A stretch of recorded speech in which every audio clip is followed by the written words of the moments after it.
Assalamualaikum warahmatullahi wabarakatuh. Jumpa lagi bersama Melody Custom 09. Jadi kali ini kita mau perakitan tilam. Ini mau di up jadi 270 cc. Jadi menggunakan kruk as langkah 70 dengan piston ukuran diameter 70. Kalau ini mau di up juga struk 74 piston 72.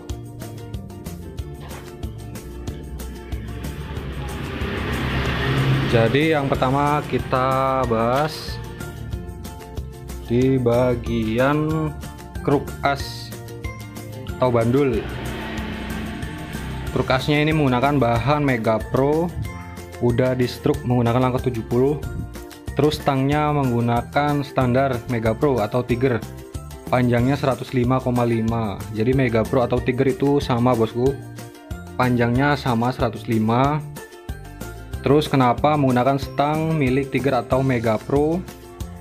Karena kalau menurut saya stang Tiger atau Mega Pro itu lebih kuat dibandingkan stang yang lain, apalagi stang 2 tak. Jadi ini karena mengejar nol packingnya, biar nggak ada ganjel pada bloknya. Ini maksimal menggunakan langkah 70 atau 71 menggunakan stang standar. Jadi panjang 105, langkah 70. Penampakannya seperti ini, kruk asnya udah ditambah daging atau balance. Jadi kalau stang ori ini dia lebih kuat, dia stangnya lebih solid atau lebih besar ukurannya, dan dari pabrikannya dia udah harden. Ini dijamin kuat menahan kompresi tinggi daripada stang 2 tak. Biasanya stangnya lebih kecil, terus stangnya dia nggak di harden, jadi takut putus atau melintir kalau menggunakan stang 2 tak. Karena ini masih menggunakan langkah nggak terlalu tinggi atau langkah 70 ini, jadi menurut saya masih aman menggunakan stang Tiger. Kalau dihitung dari rasio stangnya sebenarnya ini udah nggak sesuai standar pabrikan. Karena kalau standar pabrikan itu kan rasio stangnya minimal harus di atas 1,6. Jadi cara menghitung rasio stang, teman-teman bisa ambil kalkulator. Cara menghitung rasio stang yaitu panjang stang dibagi dengan struk atau langkah. Jadi misalnya panjang stang Tiger 105,5, tinggal dibagi dengan langkahnya. Misalnya ini 70, berarti 105,5 dibagi dengan 70. Jika hasilnya di bawah 1,6, teman-teman harus siapkan piston yang bagus. Harus siapkan piston yang bagus dan celah kortran harus lebih longgar daripada standarnya. Jadi ini kalau dihitung rasio stangnya ini 1,5.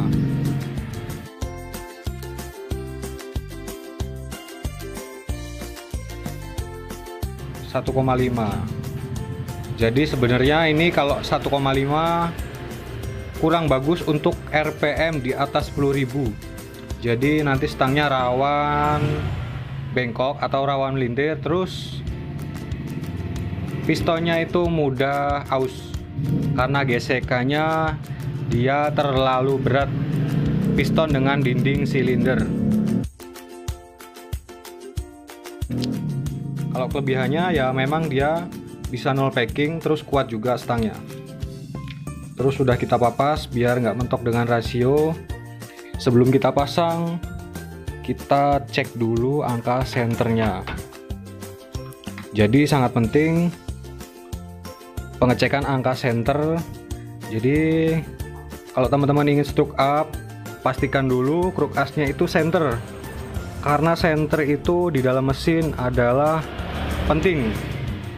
Jadi kalau ini oleng sedikit saja, nanti pasti motornya nggak bakalan bisa teriak RPM tinggi, jadi akan menimbulkan goncangan atau gempa bumi. Biasanya motornya getar. Jadi ini kita cek, teman-teman bisa lihat ini angka senternya 0,01. Ini sangat center kalau ukuran stroke up. Jadi toleransi pabrikan itu angka senternya nggak boleh lebih di atas 0,05.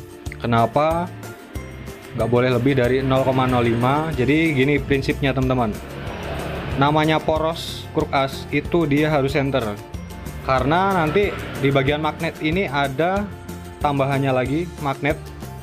Jadi kalau misalnya di sini nggak center 0,05, pasti nanti di tepi paling pinggir magnet pasti dia lebih nggak center lagi. Misalnya di sini 0,05, pasti nanti di bagian paling pinggir magnet dia bisa 2 mili olengnya. Jadi akan menimbulkan getaran, dan pastinya RPM-nya dia nggak mau teriak sampai RPM tinggi. Pasti nanti RPM-nya jadi ada limitnya. Dia kalau RPM di atas 10.000 akan menimbulkan getaran atau gempa bumi. Sangat nggak nyaman kalau dipakai buat harian kalau nggak center. Tapi kalau di bagian rotor oli, karena rotornya cuma kecil, ini biasanya 0,3 atau 0,5 itu nggak masalah biasanya, karena bebannya cuma rotor oli. Tapi berbeda kalau di magnet. Kalau di magnet nggak center sedikit, magnetnya pasti oleng, nanti akan menimbulkan getaran yang sangat terasa. Terus pastikan bearingnya ini aman, bearingnya aman, dan pastikan lagi jalur olinya aman, nggak mampet. Jadi kalau jalur oli ini mampet, dipastikan piston itu nggak bakalan awet, pasti umur pistonnya pendek, karena jalur oli ini dari sini terus tembus ke sini teman-teman,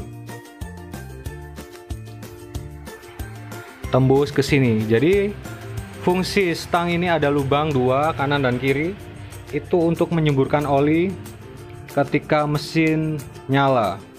Jadi nanti oli akan muncrat dari stang sini. Makanya kalau stang 2 tak dia pistonnya kurang awet karena stangnya dia bolong. Jadi oli yang menyembur ke atas terbagi ke samping kanan kiri atau bawah.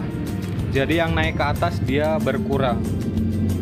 Makanya sebenarnya stang 4 tak itu lebih rekomendasi untuk stroke up. Tapi kelemahannya karena big pan-nya besar, biasanya dia mentok dengan rasio. Makanya banyak teman-teman itu menggunakan stang 2 tak untuk menghindari rasio mentok dengan punggung stangnya. Lanjut ke proses pemasangan. Jadi ini udah kita las, tujuannya biar nggak melintir, karena sayang kan ini udah senternya udah bagus, kalau nanti terjadi melintir harus senter lagi. Makanya kita titik las biar lebih aman dan kuat. Proses pemasangan. Jadi di bagian rasio ini menggunakan rasio standar Tiger. Gigi 6 nya dia lemot atau loyo. Ketika masuk gigi 6 dia loyo, tapi berbeda jika udah di stroke up.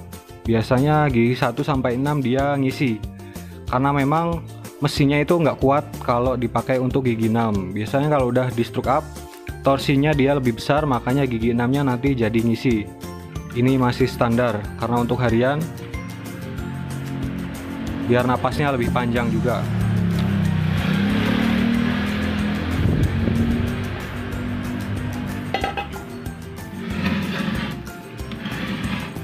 Di bagian crankcase kita bikin 75.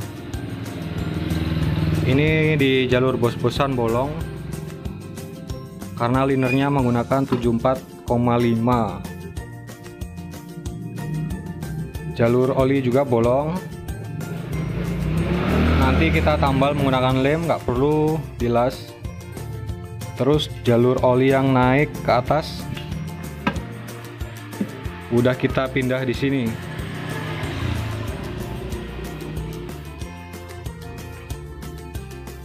Pindah ke sini, dia naik ke sini.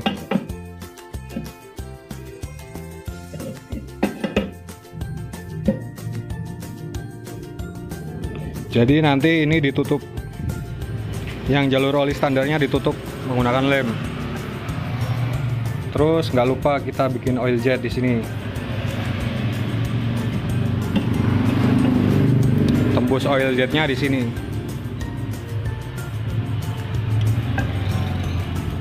Tujuan oil jet, teman-teman bisa tonton di video saya sebelumnya. Udah saya bahas tentang fungsi oil jet dan cara pembuatan oil jet. Terus ini mesinnya cukup istimewa karena menggunakan pompa oli Satria FU. Teman-teman bisa lihat pompa oli Satria FU.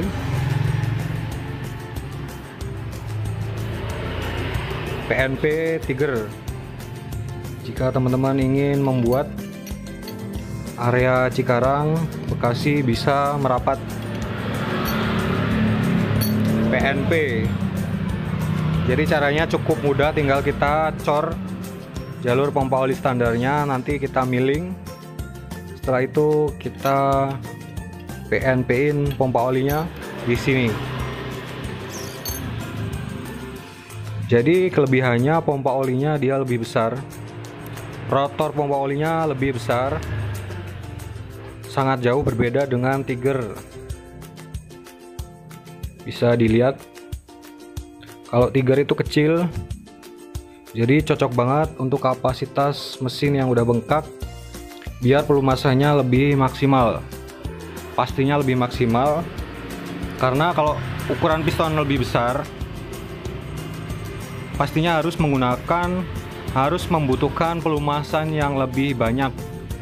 Makanya kalau motor yang udah di stroke up bore up itu biasanya umur pistonnya jadi lebih pendek, karena pelumasannya yang tadinya sedikit, tapi untuk melumasi gesekan yang lebih banyak dan piston yang lebih besar. Pastinya pelumasannya dia nggak semaksimal mesin standarnya. Jadi kita rubah menggunakan Satria FU biar pelumasannya dia lebih bagus daripada standarnya dan cukup untuk melumasi kapasitas mesin yang cukup besar. Seperti ini rotor pompa olinya. Jadi kenapa memilih menggunakan pompa oli FU? Karena pompa oli FU ini kan didesain dia DOHC. Jadi FU itu punya dua noken as.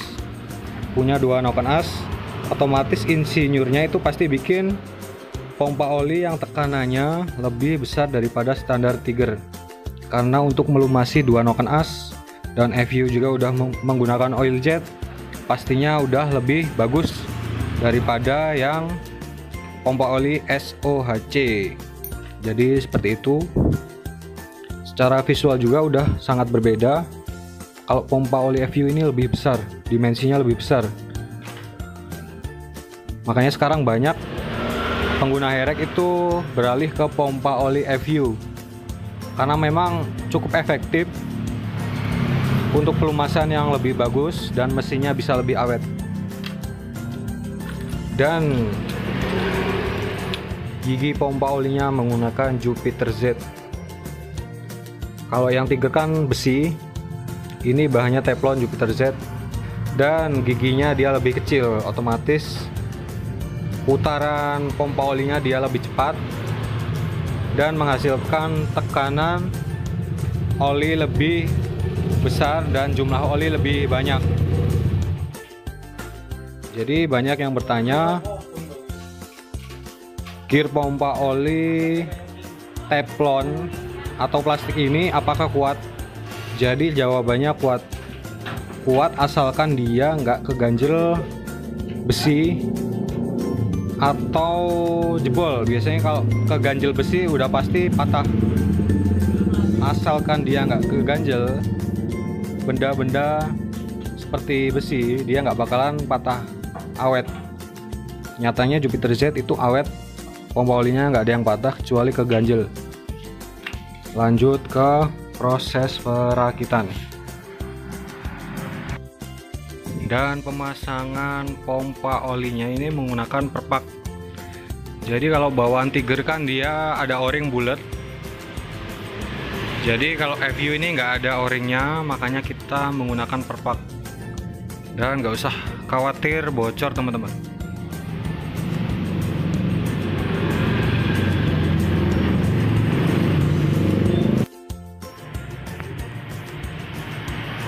Dan di bagian kopling ini menggunakan 6 per. Kampasnya masih standar menggunakan 5 per, kampas 5, terus rotornya ini menggunakan besi. Jadi lebih berat karena emang biar torsinya ini lebih besar. Jadi kalau menggunakan besi sama aja ini seperti balancer untuk pemberat dan penyeimbang juga, karena magnetnya kan berat, di bagian kiri magnet berat, terus sebelah kanan kita beri rotor besi untuk balancer untuk menambah torsi juga. Dan kalau teman-teman menggunakan primer sekunder Tiger dan PNP pompa oli FU, ini harus di bagian primernya harus dibalik. Jadi kalau nggak dibalik dia nggak bisa, biar bisa ketemu giginya pas. Penampakan dari dekat pompa oli FU.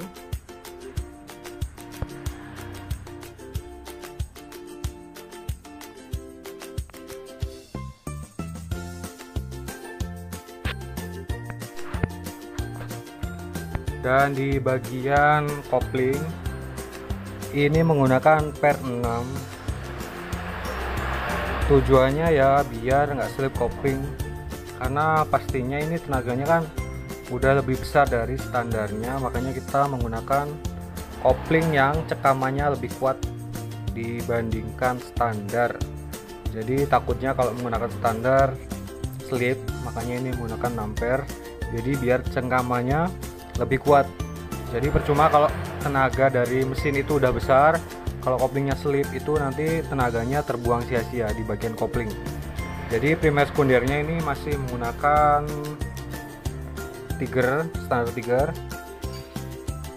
Jadi ini lubang rengkas tengahnya kita buat 75,5.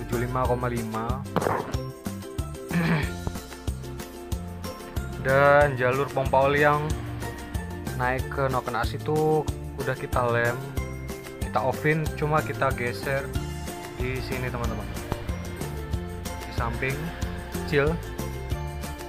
Terus nggak lupa kita udah buat oil jet.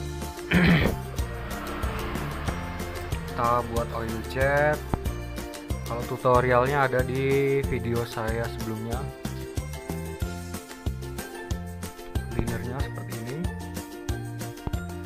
ukuran luarnya 75, dan piston menggunakan produk dari Kawahara. Jadi kenapa menggunakan Kawahara? Jadi menurut saya piston ini pemuaiannya sedikit, jadi jarang gagal. Kalau menggunakan piston ini alhamdulillah nggak pernah gagal. Jadi menurut saya piston ini pemuaiannya sedikit, jadi jarang mengalami macet. Dan toleransi quarteran dengan piston atau clearance-nya kita bikin 0,050, jangan salah, 0,050 atau 50 mikron.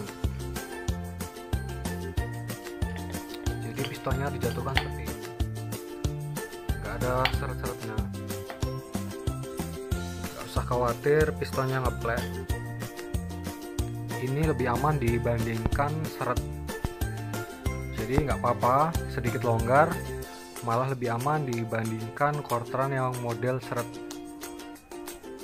Nanti ketika suhunya sedikit panas, pistonnya akan memuai sedikit, jadinya nanti suara mesinnya bakalan halus. Jadi nggak usah khawatir ngeplek. Model honingannya dia halus. Ini saya finishing menggunakan amplas 1000. Jadi pertama amplas kasar, terus dilanjut dengan amplas 1000. Terus linernya udah saya panjangin 2 mili. Saya bikin 108. Jadi total keseluruhan linernya ini dari sini sampai sini itu 108. Jadi kalau stroke 70 108, saat TMB pistonnya dia nggak keluar. Jadi saat TMB pistonnya nggak keluar seperti ini. Diusahakan diukur. Jadi cara pengukurannya sangat gampang. Tinggal teman-teman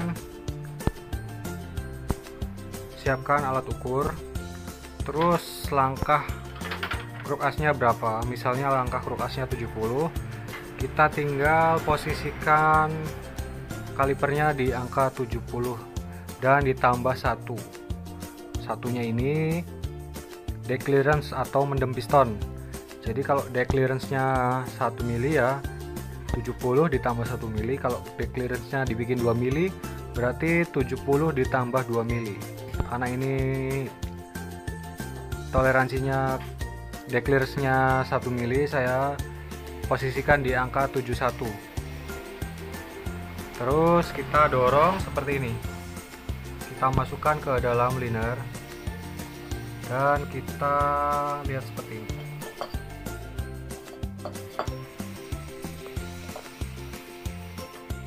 Teman-teman bisa lihat piston hanya keluar 1 mili aja, ini masih aman. Piston hanya keluar 1 mili, ini aman. Jadi kalau keluar pistonnya, ekor pistonnya ini keluar di atas 5 mili, itu mendingan teman-teman ganti buring, linernya diganti dengan yang ukuran lebih panjang. Jadi kalau tetap dipaksakan, efek buruknya biasanya pistonnya itu ngawet, mudah baret, terus resiko terburuknya bisa jebol. Jadi ketika posisi piston akan naik, dia nyangkut dengan ujung liner ini. Nanti ketika piston akan naik, mentok dengan ujung liner, mengakibatkan ini linernya bisa pecah. Jadi usahakan kalau langkahnya tinggi, linernya dipanjangin. Kecuali teman-teman menggunakan piston yang lebih pendek, itu nggak perlu manjangin liner, tapi dengan syarat pistonnya itu pendek. Dan di bagian klep, di bagian head ini menggunakan noken as PRT tipe T2. Jadi ini sangat cocok untuk motor yang udah klep besar dan kebutuhan harian touring. Dengan kompresi kisaran 10 atau 11 ini cocok karena overlapnya nggak terlalu tinggi dan durasinya masih ideal lah untuk motor yang udah upgradean seperti ini dengan klep besar dan kebutuhan untuk harian. Ini durasinya saya sedikit lupa, kalau nggak salah di kisaran 250-an. Cara mengukur durasi cukup gampang. Jadi misalnya in open di angka 30 misalnya, terus in close nya di angka 60 misalnya, berarti tinggal 30 tambah 60 dan ditambahkan 180 derajat. Jadi 30 tambah 60 dan tambah 130 derajat, itu ketemu durasi noken asnya.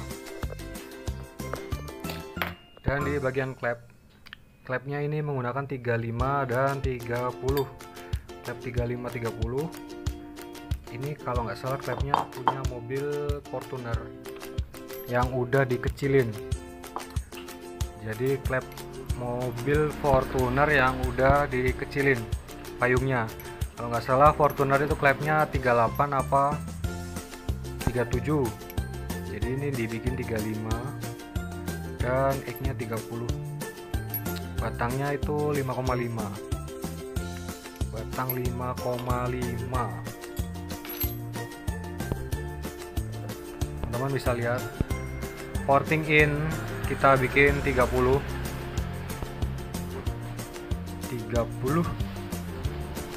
dan porting out kita bikin 27 di area setting, dan keluar ke knalpot ini saya bikin 32.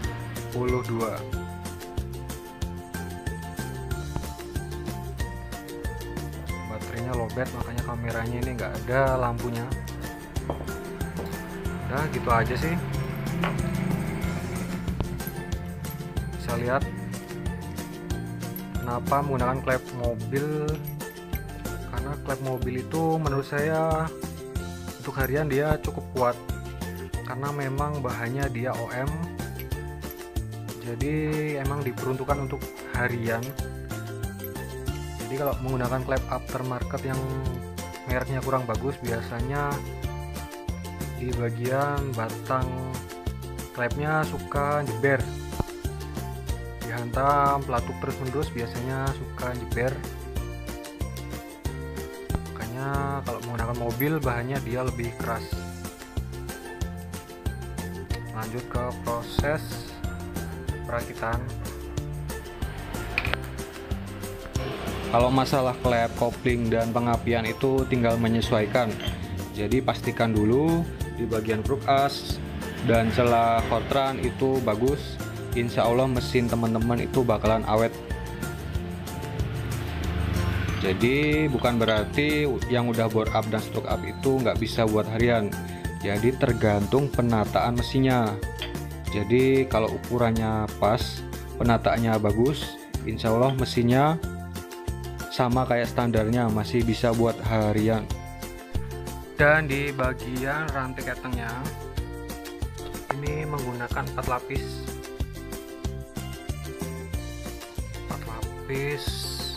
merek lokal, brand dari Coho.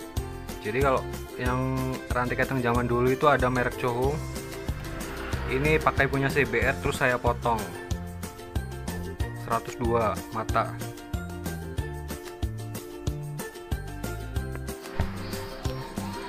Alhamdulillah mesin udah naik bosku. Karbunya menggunakan PWK 35 dari KRJ, cuma ini kita setting ulang PJMJ nya karena dari sananya itu PJMJ nya terlalu besar, udah kita rubah. Terus langsamnya juga enak, terus tarikan juga enak, pokoknya cepet. Koplingnya menggunakan hidrolik dari RCB. Terus di bagian pengapian, CDI nya ini menggunakan BRT yang tipe ada limitnya atau BRT hijau. Jadi ini ada limiternya, kalau nggak salah ya kisaran 10 ribuan limiternya. Terus ini tipe DC, kalau Tiger kan tipe AC, ini tipe DC. Jadi kabel merah yang dari CDI ini kita gabungin ke kunci kontak, jadi udah kayak Shogun. Jadi nanti yang kabel dari spool ke CDI nggak usah kita pakai, kita putusin aja, terus pick upnya ini masih standar karena CDI BRT ini udah disetting dengan pick up standar, jadi nggak kita otak-atik. Langsung kita tes on.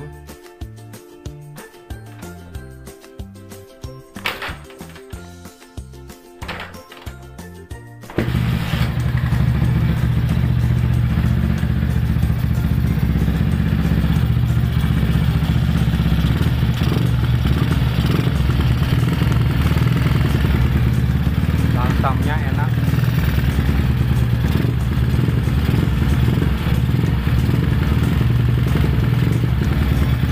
Nanti kita tes soundnya di tempat yang sepi.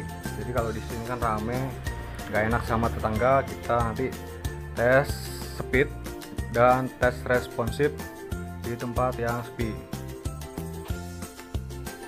Ini karbu 35, PJMJ nya saya kasih 38 dan 122. Nanti kita cek businya apakah hitam atau putih atau merah. Nanti kalau masih putih kita setting ulang, tinggal sesuaikan kemauan mesinnya.